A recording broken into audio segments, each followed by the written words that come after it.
भारतीय 75वा प्रजासत्ताक दिन आवरून बाहेर गेलो तर शाळेची प्रभात फेरी आलेली. मग धर्मवीर कॉर्नर आमच्या मंडळातर्फे शाळेतल्या मुलांना चॉकलेट वाटप केलं. ही पोरं बघा काय म्हणल्यात. कसं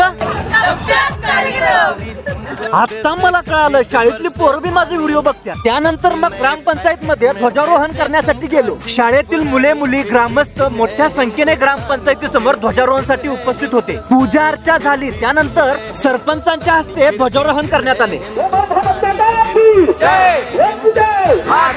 ध्वजारोहणास वंदना दिली. त्यानंतर राष्ट्रगीत आणि संविधान म्हणून आदर व्यक्त केला. सरपंच, उपसरपंच, सर्व सदस्य तसेच मान्यवरांच्या उपस्थितीत ध्वजारोहण अतिशय सुंदर अशा प्रकारे पार पडले. ध्वजारोहण झालं, आता तोंड गोड करायला पाहिजेच की. मग वेळ आली जिलेबी खायची. पोरं म्हणलीत आम्ही पुढे जातो, तुम्ही घेऊन या. मग रॉकी आणि मी लगेच स्टॉलला पोहोचलो. मग घेऊन आले की मस्तपैकी जिलेबी. कसं टप्प्यात कार्यक्रम.